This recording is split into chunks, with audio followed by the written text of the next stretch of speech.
Hello, welcome to the 9th session of our drawing class on Friday afternoon.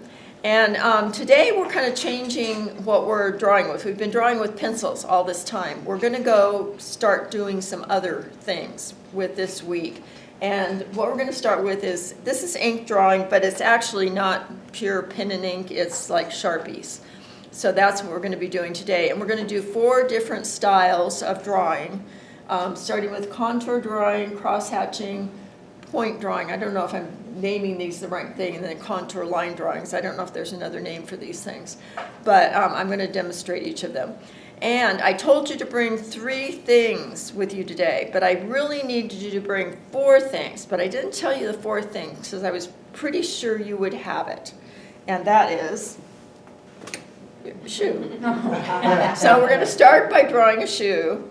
And you just need to take off one of your shoes, and I'm going to go do a little demonstration. We're starting off with the contour drawings. This is not the first time you guys have done contour drawings. You know, we did them way at the beginning when we did the hands, but this is a little more refined method of doing it. And so we're going to start there. Okay. So gather round. Okay, so contour drawing isn't new to you guys because you did it way at the beginning. And you know that when you do contour drawing that your eye should be on the object more than on what you're drawing. But one of the things I kind of figured out when I was preparing for this is that you probably need to take your pencil to begin with and do a very vague outline of the shoe, because what happened when I did my first drawing is I made it way too big and got outside the lines. But anyway, so contour drawing is just line drawing. And like I said, you keep your eye on the object more than on what you're drawing. And you draw every line that you see. And so they're going to be kind of overlapping lines at times.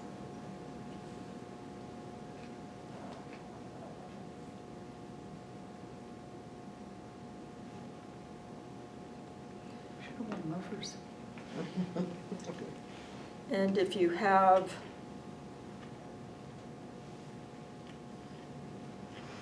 there's little indentations here that I'm going to indicate with the lines.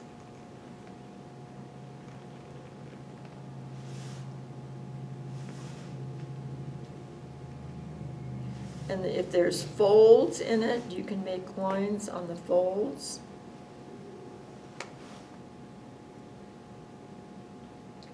And just be aware of where things overlap. Like right here, I have, there's a shoelace that's coming around here, and kind of overlapping over the shoe, the actual shoe.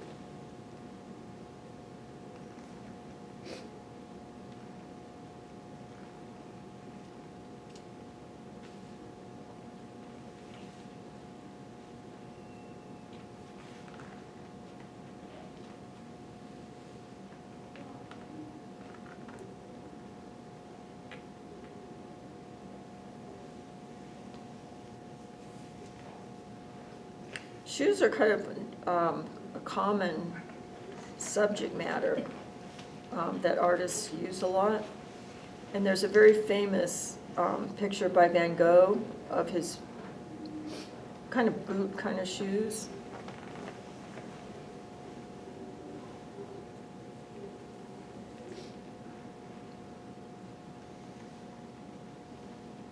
She's got the easiest ones. I know. Can I borrow one of yours? Yes, you may. I have the worst. You got easy ones too. Yeah. I wish you'd warned us. Well, we'll just expect them to do a lot better since they have the easy ones. Yeah. Oh dear.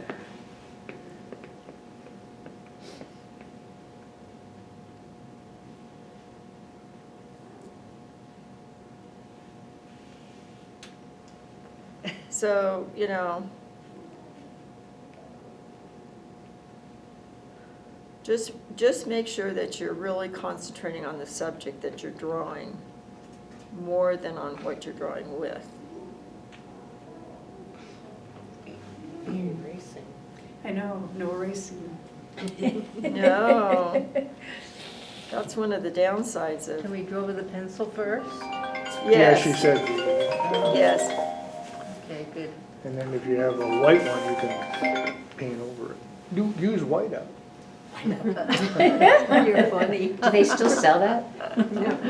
You know, young people in the stores don't know what that is. Right. Oh, really? Yeah, you ask some, I don't know, College student. even a they go, 30-something person, they don't know what it is either. I thought blondes still use it on the screen. That was a, oh. Terrible, terrible joke. Yes. Well, I was meaning blonde men, but He's trying to make it politically correct now. Yeah. Backpedaling. yeah, it just took me a while to get there.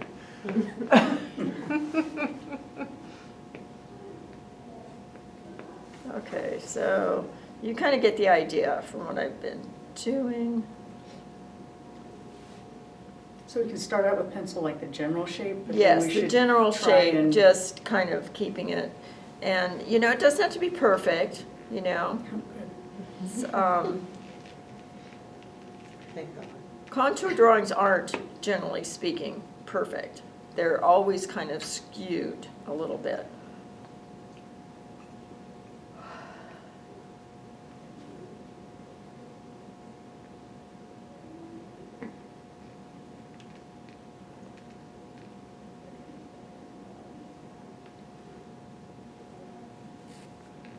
So, and there's no shading on this particular one. We're gonna do shading on some of the others, but not this one.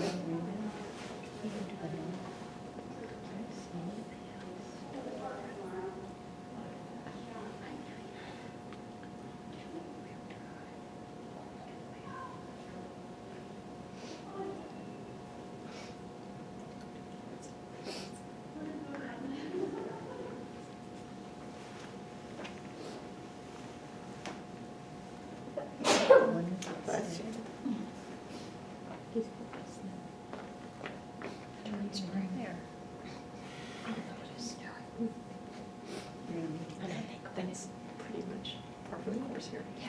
I think yesterday. Because I'm supposed to do it first. Maybe we should do it tomorrow night. So it's kind of a goofy. Because you might have a hard time getting in and out. It might be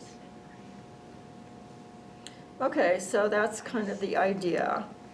And you can also do the outline of the shadow under it.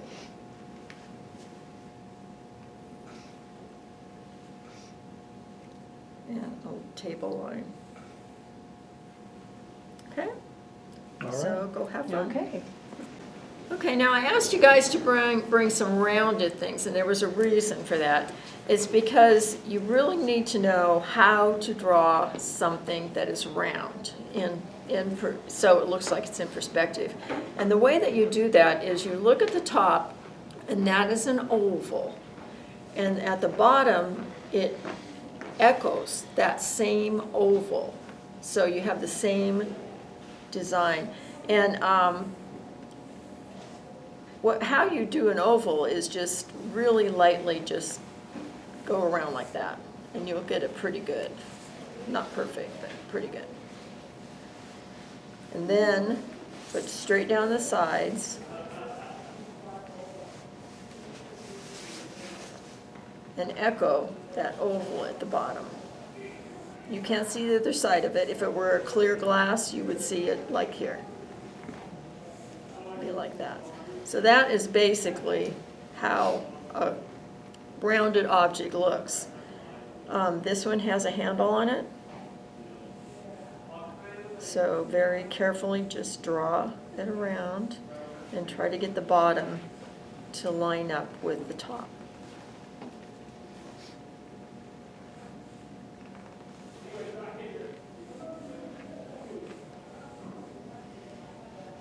Okay, and I do encourage you to start with pencil on this one, because it's really hard, if you don't.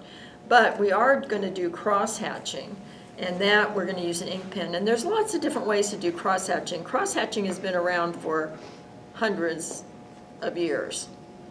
And you can do a real dark cross-hatching like this. You can do a real quick little cross-hatching like this. I mean, it can take all different people, different artists use different techniques to do it. But basically, it's just, cross-hatching is just crisscross, one line over the other. Okay? And this one we do use values on, because the inside of the cup is going to be dark, and so you're going to do heavier cross-hatching in that area. Now your pencil lines will be a guide, but then they should be erased after this. And I think where cross-hatching got started was with etching, because to make a dark surface on an etching, you have to cross-hatch, basically. So we're not drawing lines first, we're gonna cross-hatch the shape. Yes, yes. Only the lines that you drew down there with pencils are guidelines, so you don't have to. We don't ink over them. Yeah. And the closer you get the cross-hatching, the darker it is, and that's what you want to have happen along in the deep part of the cup, for instance. And just like we did when we were doing the shading, we have the shading on the edge of the cup. It's along here. And actually, the cup is kind of light across the top when I look at it.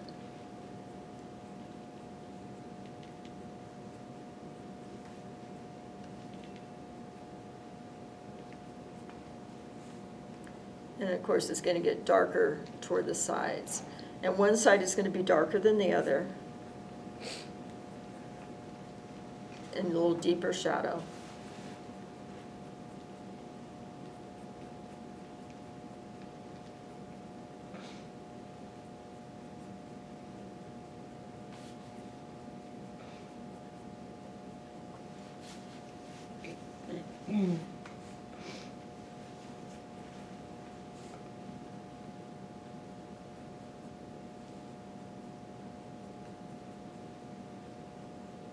Takes a while. And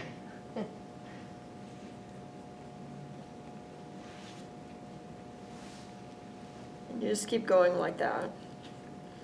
The cup handle is darker on the inside edge than it is on the outside. Using the cross-hatching any place where you would have done shading. Yes, exactly. Like I said, I think they started that with etching, because when you're etching shadows on a plate, the only way you can do it is with cross-hatching, right? So I think that's where it got started, but artists use this, not just in etching. Just with ink, not with pencil? Or would you ever use? No, you could use cross-hatching with pencil also, definitely. And in fact, what they do a lot with pencil is more of a straight line like this. That kind of cross-hatching. Where they don't really crisscross it, they just kind of make straight lines across.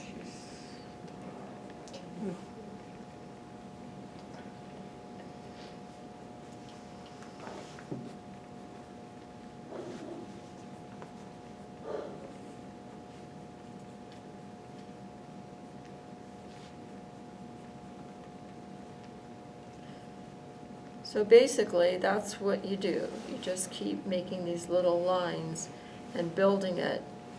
And I would build it more toward the center. And that makes it look more rounded.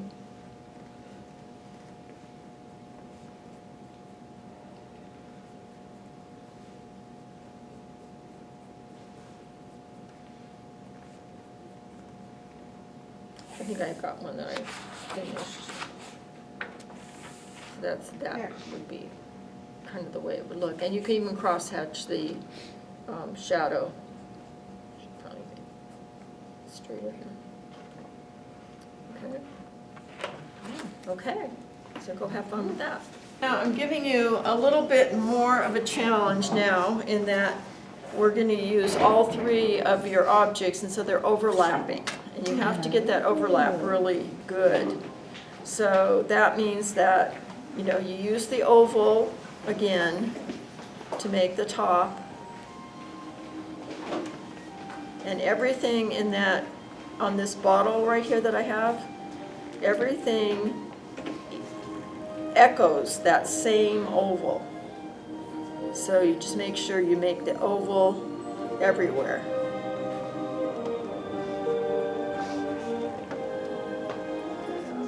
There we go. And then the hardest part about a bottle, I did a whole series of wine bottles one time. And the hardest part is getting both sides equal. Yeah, semi. Yeah, that is really hard. But what I learned when I was doing all those wine bottles is you can kind of cheat by taking some tracing paper and tracing one side and flipping it. And so, you know, I just didn't really, you know, go to a lot of effort to make it equal. Just work through it. Okay, now this is in front of the bottle. So the oval again at the top.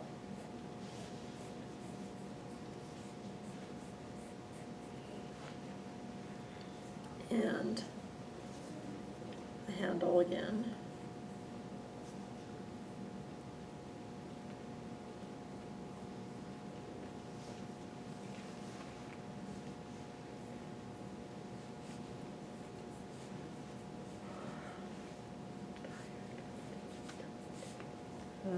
It's gone, yeah.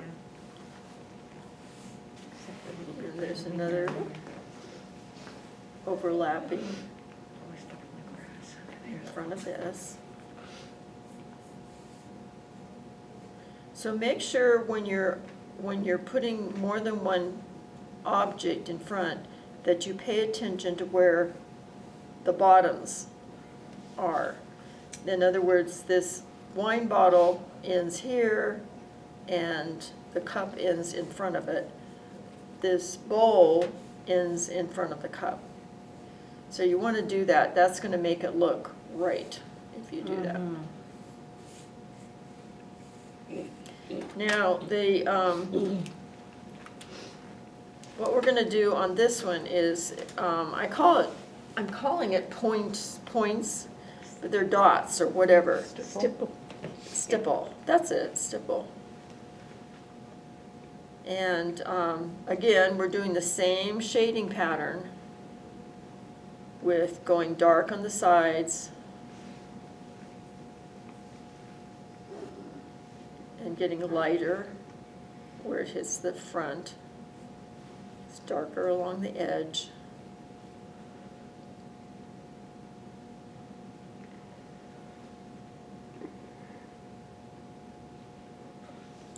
Lighter on the top because the light's coming from the top.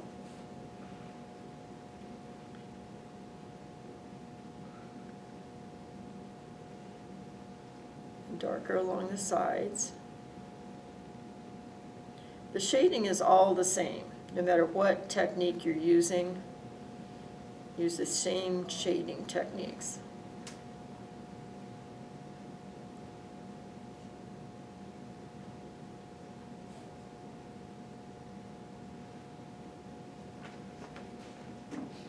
This takes a little while too. You have to make all those little dots. And you can do the shadows down below. I have one that I finished, so you have to sit there. So this is kind of the way it looks. It's kind of cool, Yeah. so kind of fun. Oh, I like that one with the lines. Oh, Yeah, that's pretty. the next one, but this is another technique. Very Okay. I'm giving you napkins for this one to work with because you need to have a lot of different ins and outs to make this really work well. And so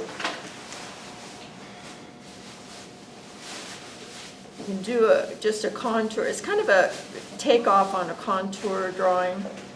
Like a map. Yeah.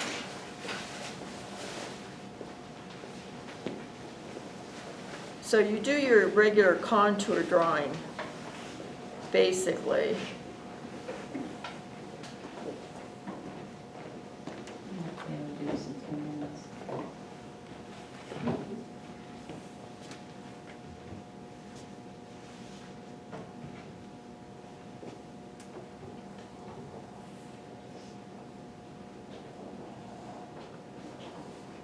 And then you follow the lines.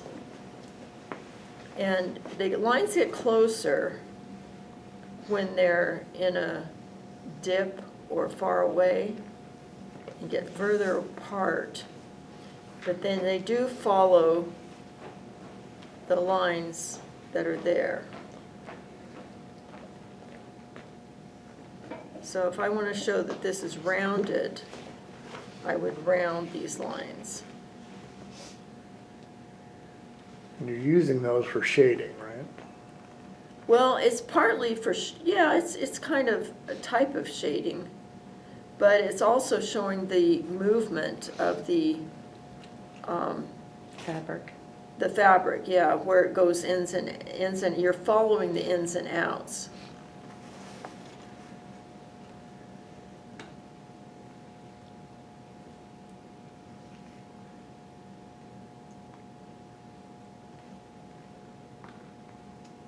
So as you move the lines, it shows movement in the fabric.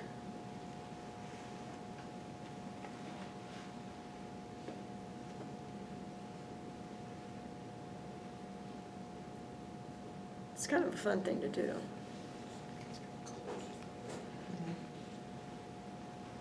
So they're not all uniform, right? I mean, they're No. kind of, but you, They're kind of, I'm getting closer in some areas and further apart in others. You see that? And that gives movement to it. The thing about a napkin is you can't get it wrong. That's right. Well, there's one thing, you know, a lot of times, and maybe, I don't know if in this class, but if I were doing a more advanced class, I might have students do fabric. I mean, that's one of the exercises that are done a lot with using shading to do fabric.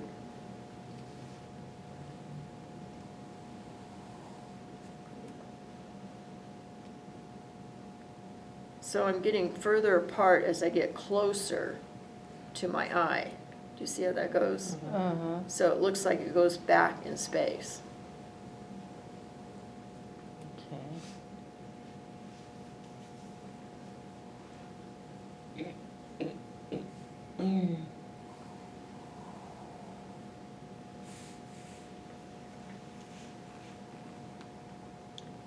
And then if it's wrinkling here, maybe I'll take it over this way.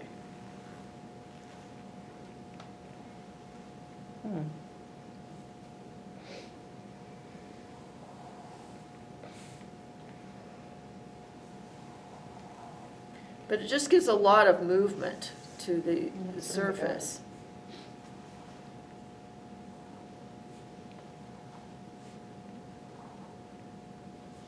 Look how it looks.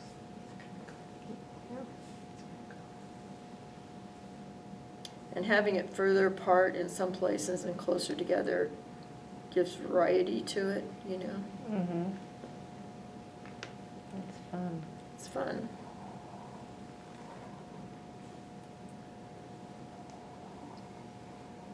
When you bump it like that, it makes it looks like it's coming in and out.